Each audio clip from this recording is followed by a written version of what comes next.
Hello YouTube. Today I'm going to talk about functions in biology. This is a little bit different to my usual videos. I usually do introductions to the sort of whole field. Today I'm going to defend one particular view. This is based on a presentation I gave at Sheffield. I'm going to expand it a little bit for this video. But as I say, this isn't really an introduction. This is more a kind of look at one particular view in the literature. We often attribute functions to biological traits. So we say that the function of the heart is to pump blood, the function of wings is flight, and so on. And there's a question in philosophy of biology about how the attribution of functions to biological traits is to be understood. It's easy enough to account for functions in the domain of artifacts. So we say that the function of a bottle is to hold water because we designed the bottle for that purpose. We say the function of the hammer is to drive nails into wood because we designed hammers with that purpose in mind. So we can give a simple reductionist account of function in these cases. We can just say, well, the function of an item is whatever it was designed to do. Now the problem is that organisms were not designed for anything. Biological traits are the products of blind, purposeless evolutionary processes. So how then do we make sense of the claim that the function of the heart is to pump blood? Can we make sense of that claim? Now, there are many theories of function in the literature. So I'm going to look at the causal role analysis proposed by Robert Cummins. The most prominent alternative is the selected effect analysis proposed by Ruth Millikan. In this video, I'll explain why most philosophers think that Millikan's selected effect analysis is to be preferred to the causal role analysis. Then I'll explain why I think the selected effect analysis doesn't work, and finally I'll defend the causal role analysis from the objections. So first of all, what is causal role analysis? Well, according to this theory, the function of an object is simply the causal contribution the object makes to the capacity of some system, where this capacity is the target of a functional analysis.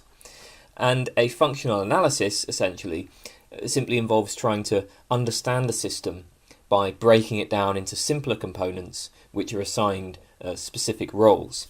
More technically, as Mark Perlman puts it, and I quote, "Functional analyses explain how a complex system has the sophisticated capacities it has by virtue of the capacities of its parts to do a series of simpler tasks." On the causal role analysis, we assign functions in the context of these functional analyses.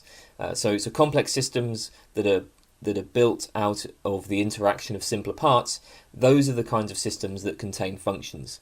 And the function of a part is just whatever it does to contribute to the wider system.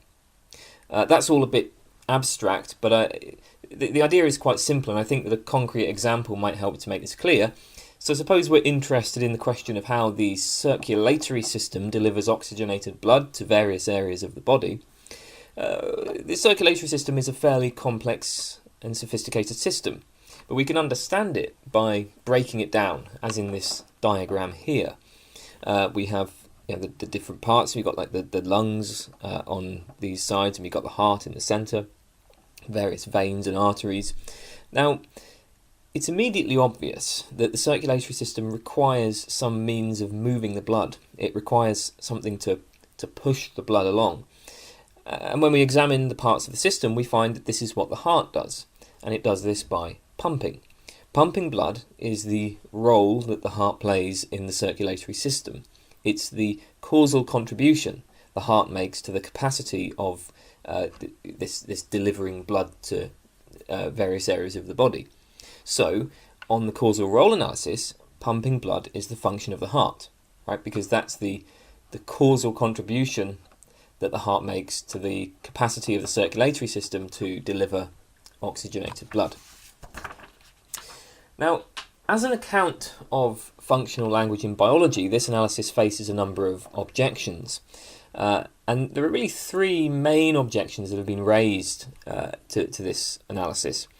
First of all, the causal role analysis provides no way to distinguish an item's function from any other effect that the item has. If we ask the question, how does the circulatory system deliver blood? Then the function of the heart is to pump blood. But if we ask a different question, we'll have to attribute a different function to the heart. So if we ask, how does the person produce a particular figure on the weighing scales, then the function of the heart is simply to make a particular contribution to body weight. In terms of producing a certain figure on the weighing scales, the pumping action of the heart is completely irrelevant. Now, intuitively, there's a significant difference between the role the heart plays in pumping blood and the role it plays in contributing to a person's body weight. Only pumping blood is what the heart is actually for. That's what its real function is. Its weight is a kind of incidental effect. A second closely related objection is that the causal role analysis assigns functions to items that don't seem to have them. Ruth Millikan gives the example that if we're examining the water cycle, then on the causal role analysis, the function of clouds is to make rain. Making rain is the causal contribution that clouds make to the system of the water cycle. But it seems very bizarre to attribute functions to clouds. It seems like clouds are the sorts of things that just don't have functions. So the point is that functions should apply only to particular kinds of systems. But it would seem that on the causal role analysis, anything can have a function. Just as long as you treat it as being part of some larger system, then any item whatsoever can have a function in the context of that system. The third problem is that the causal role analysis doesn't seem to allow us to say that some part is malfunctioning. And the problem here arises because an item's causal role function is simply a matter of what that item is in fact doing. It doesn't tell us what the item should be doing. If my heart stops pumping blood, then it's no longer making that particular causal contribution to the circulatory system, and so it no longer has the function of pumping blood. The causal role analysis sees functions simply in terms of causes and effects. But there seems to be some sense in which my heart should be pumping blood. Its function is to pump blood, even if it's not actually executing this function.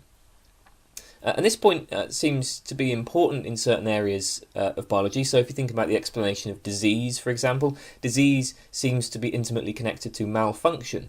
A diseased heart is one that's malfunctioning, one that isn't pumping blood to the normal extent. So it's maybe going to be a bit of a problem if we can't say anything about malfunction. Ruth Millikan's selected effect account is designed to solve these problems. Essentially, a trait's selected effect function is whatever the trait was selected to do, or in other words, whatever ancestral versions of the trait did that promoted survival and reproduction of the ancestral organisms bearing the trait. The function of my heart is to pump blood because the hearts of my ancestors contributed to their survival and reproduction by pumping blood. And this provides a neat solution to these three problems. First, not just any effect is selected for. Hearts were selected to pump blood, not to contribute to a particular number on the weighing scale. So by looking to selection to ground functions, we can draw a clear distinction between function and effect. Second, selection requires specific conditions to obtain, namely differential reproduction, variation and heredity.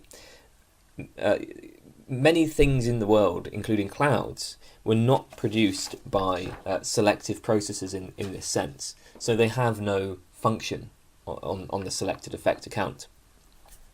And finally, this account allows us to attribute functions to items that aren't executing those functions. Even if my heart isn't pumping, it has the function of pumping because this is what ancestral hearts did that promoted survival and reproduction.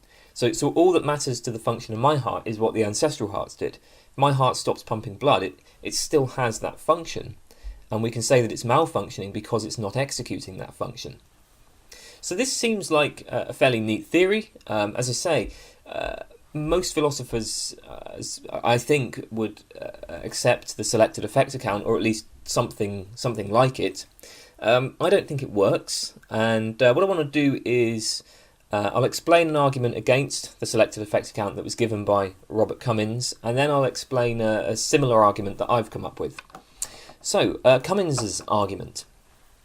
Cummins argues that the selected effect analysis essentially rests on a misunderstanding of natural selection. According to the selected effect account, traits are selected because of their functions. So they exist today in the form that they do, and they play the roles that they do because of what they did in the past. Traits were spread through a population and were maintained in a population in virtue of their function. For example, wings were spread and maintained because they allowed flight. Now, the problem, according to Cummings, is that the processes of evolution are insensitive to functions. So traits are not there because of their functions. The crucial point here is that selection requires variation. To quote Cummins, he says, "For wings to be selected because they enable flight, there must be a subpopulation in which wings enable flight, while wings in the rest of the population do not." And the problem is that this kind of variation almost never obtains.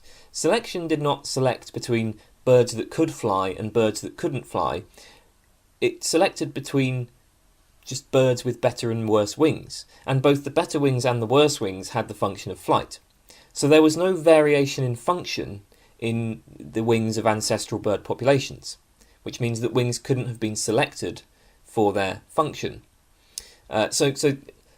Just to kind of put that in perhaps slightly differently, that the point here is that selection requires variation. In order for there to be something to select, there has to be difference. There has to be variation.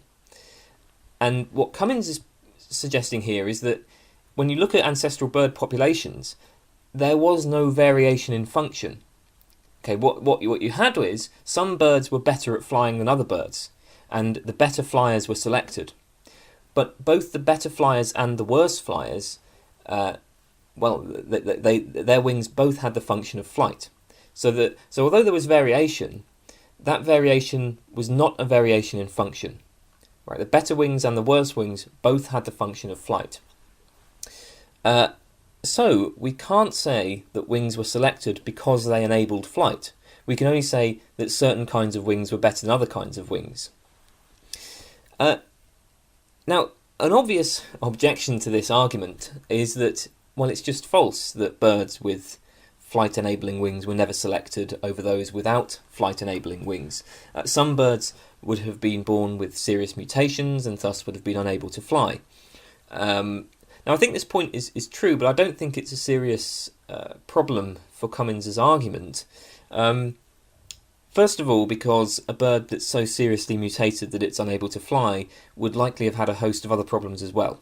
So we can't assume that these birds were selected against because they were unable to fly, rather than because of those other problems. A second, I think, more important point here is recall that one goal of the selected effect account is to show that a trait can have a function even if it can't perform the function.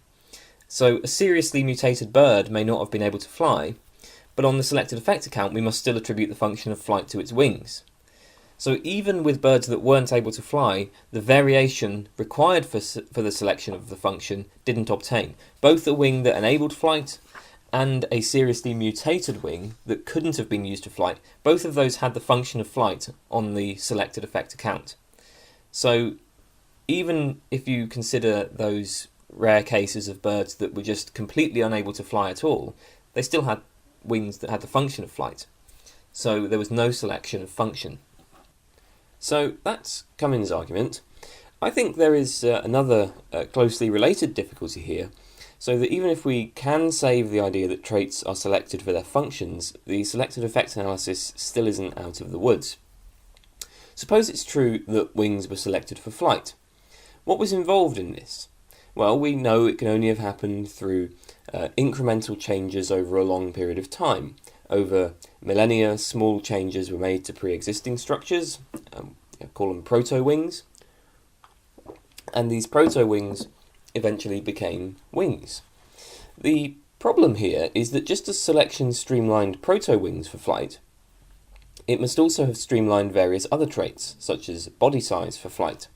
And just as stabilizing selection maintained wings of a certain kind because they enabled flight, it must also have maintained other traits of certain kinds for the same reason. For example, if bird livers were 5 times larger, birds would have been unable to fly. So one reason why selection stabilised liver size at the size it currently is because current liver size enables flight. So the point here is that it's not just wings that were selected to enable flight, but also various other traits. Should we say that flight is one of the functions of the liver or the heart? Well, presumably not. But as far as enabling flight is concerned, we have to tell essentially the same story for these other traits as for the wings.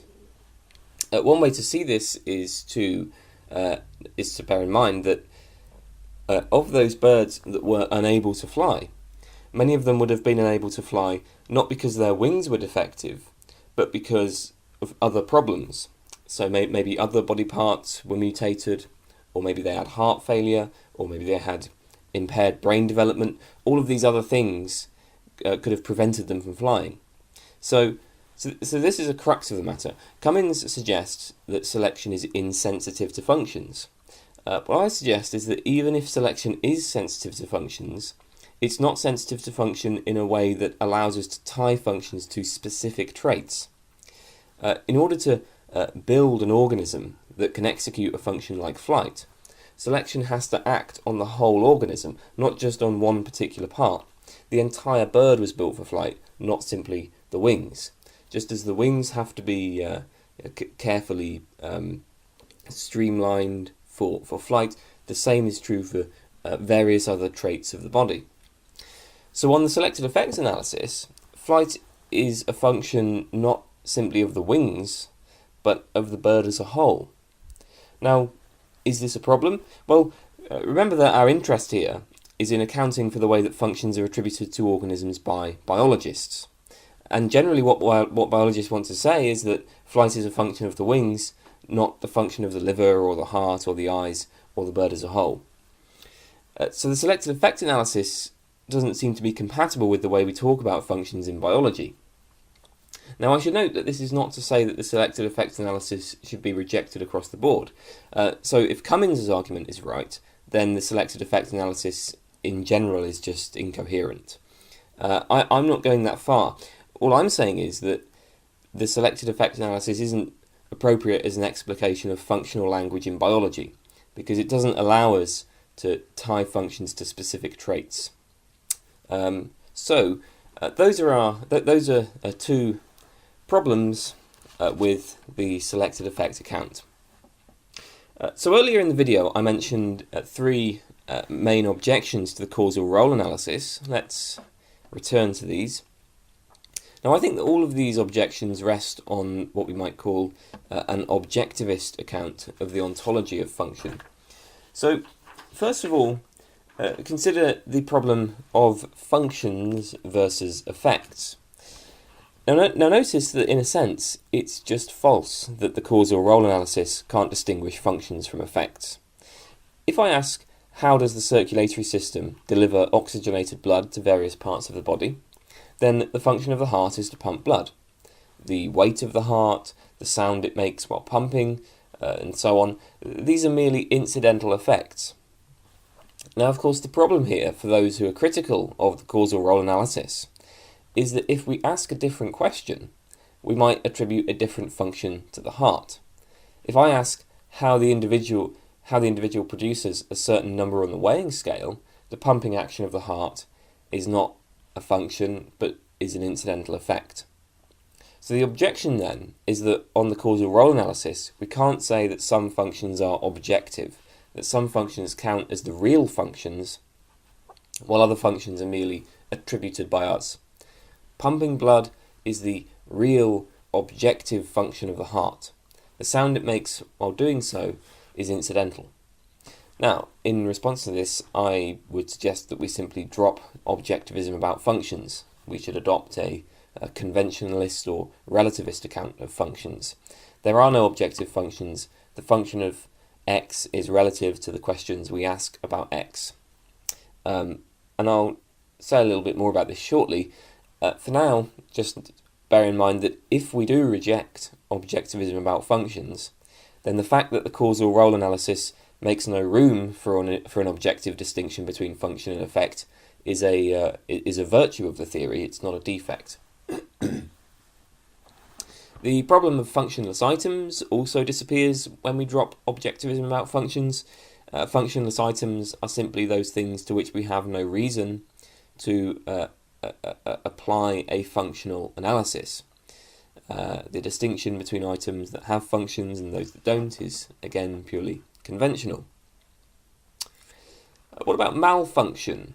Well, remember that part of the point here is that we want to make a kind of normative claim. We want to say that a heart that is not pumping blood should be pumping blood.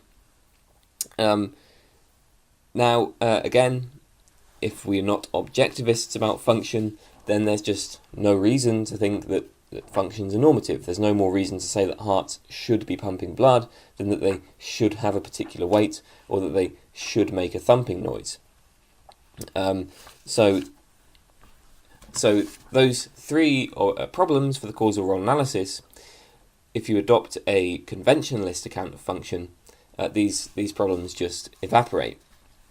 I do want to say a little bit more about malfunction though, because I think that we can actually save a kind of weak sense of malfunction, even if we're not objectivists. So what we want to say is that hearts that pump blood still have the function of pumping blood, so they're not executing their function. Now, the objection goes that the causal role analysis only tells us what the heart in fact is doing. But I think that there is a way of accommodating a sense of malfunction, and the key to this is the distinction between types and tokens. I assume you're all familiar with the type-token distinction. So suppose I suffer a cardiac arrest and my heart stops pumping blood. Well, we can say that it's malfunctioning, that it has a function that it's failing to perform, in virtue of the fact that it is a token of a type that contributes to survival by pumping blood. So we attribute functions to types, not just particular tokens. And we determine the function of a type by asking how do tokens of that type contribute to the capacity of some system. The way that token hearts contribute to survival is by pumping blood, or the way that token hearts contribute to delivering oxygenated blood is by pumping blood. So we attribute the function of pumping blood to the general type heart, and then token hearts that fail to pump blood can be said to be malfunctioning. They can be said to be malfunctioning in the sense that they are tokens of a type that contributes to survival by pumping blood.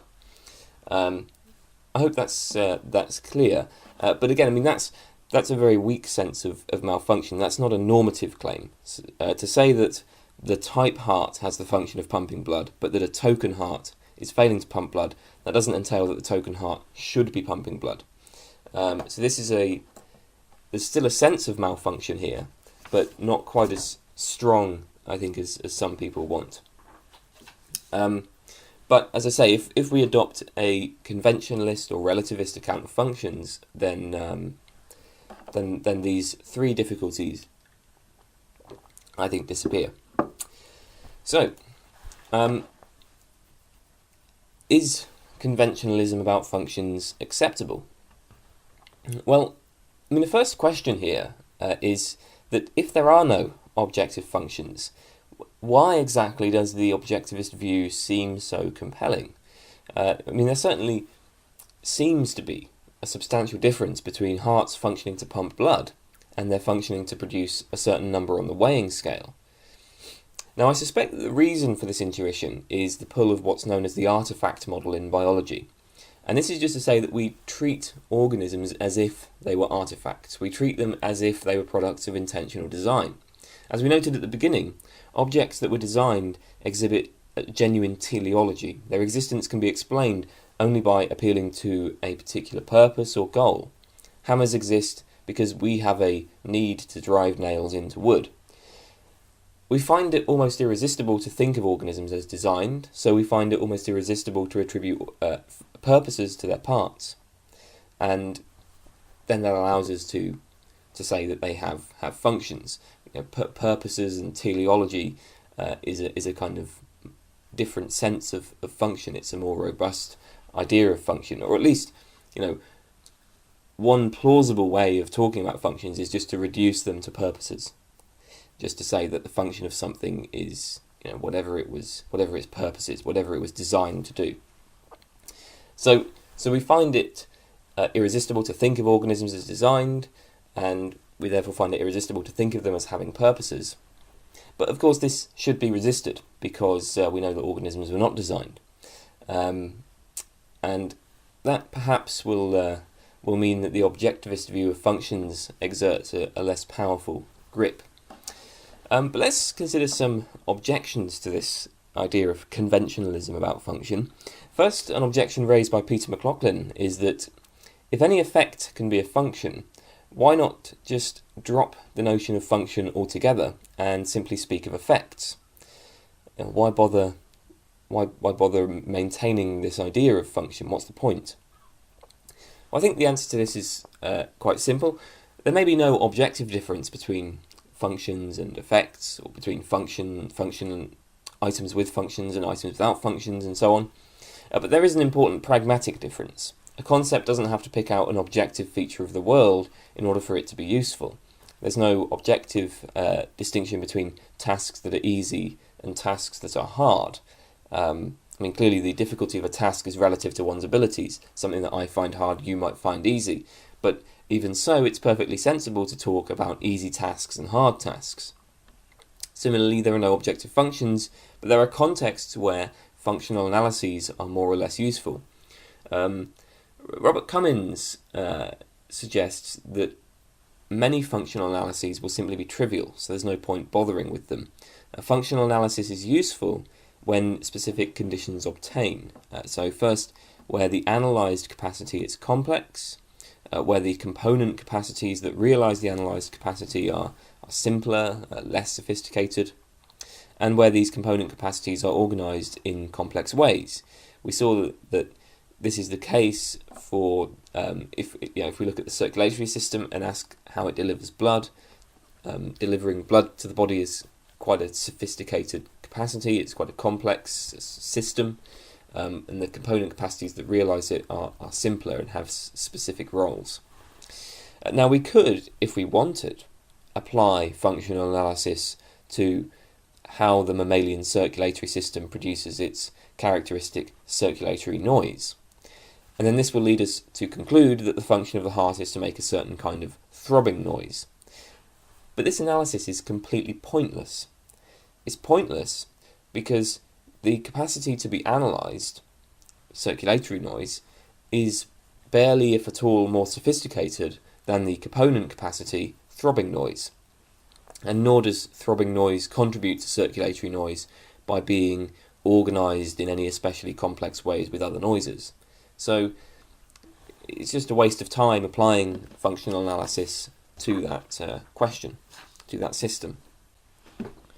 A second, perhaps rather more powerful objection, is that biological traits can only be characterised by their functions.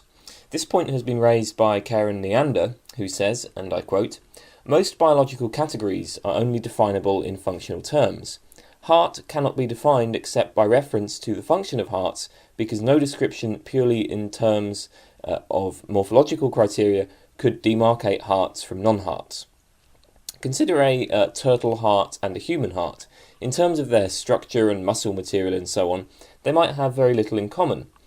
I don't actually know much about turtle hearts, but we can imagine that turtle hearts are very different from human hearts. What turtle hearts and human hearts have in common, and what makes them both hearts, is their function of pumping blood. Hearts are defined in terms of the function they perform. Now, if this is right, then if we say that functions are not objective features of the world, then it follows that hearts are not objective features of the world either. Hearts are defined in terms of function, functions are not objective, so hearts are not objective. But surely hearts are an objective feature of the world if anything is. So functions must be objective features of the world as well. Now, I have 2 points in response to this.